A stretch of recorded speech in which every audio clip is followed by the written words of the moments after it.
வாழ்த்துக்கள் நண்பர்களே. இது நந்தவனம். நான் உங்கள் அமீர். இந்த காணொலி மூலமாக உங்கள் அனைவரையும் சந்திப்பதில் பெரும் மகிழ்ச்சி. இதை பாருங்கள், இப்படி தான் தப்பு பண்ணுறாங்க. இது ஒரு அடியனியம் பூ பூத்துருக்கு. இதில் இதுதான் கிராஃப்டட் பகுதி. இந்த பகுதி இருக்கு இல்லையா, இதுதான் வந்து கிராஃப்டட் பகுதி. இதுக்கு மேலே இந்த தண்டு, கிராஃப்டட் பகுதிக்கு மேலே இருக்கிற இந்த தண்டு தான் வந்து நம்ம நினைக்கிற பூ. என்ன பூ வேணுமோ அந்த பூ. இது கீழே இதை பாருங்கள், இந்த கிராஃப்ட் பண்ண ஒட்டு போட்ட இந்த கீழ்ப்பகுதியில் நமக்கு வந்து துளிர் விட்டுதுன்னா அது தாய் செடிக்கு அந்த இதாகிடும்.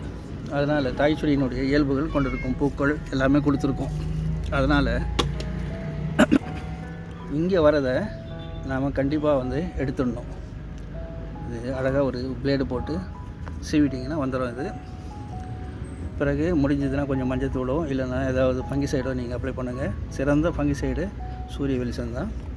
உரமாக அப்படி தான் எங்கிட்ட செடி வாங்கிட்டு என்கிட்ட நீங்கள் கொடுத்த பூவை வரலையே அப்படின்னு சொல்லிட்டு புலம்பிட்டு இருந்தாங்க. கடைசியில் பொடான் சொன்னேன்.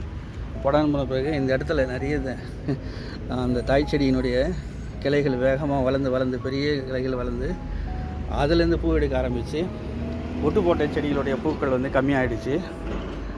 பூக்கள் வந்து அதிகமாக இந்த சூழலில் அவங்களுக்கு அறிவுறுத்தின பிறகு ஒரு 4-5 மாதம் கழித்து சொல்கிறாங்க, ஆமாம் இப்போ நல்லா பூக்குது அப்படின்னு சொல்கிறாங்க. அதனால் எச்சரிக்கையாக இருந்துங்க. இந்த தப்பு பண்ணாதீங்க நீங்களும். சரியா? நன்றி.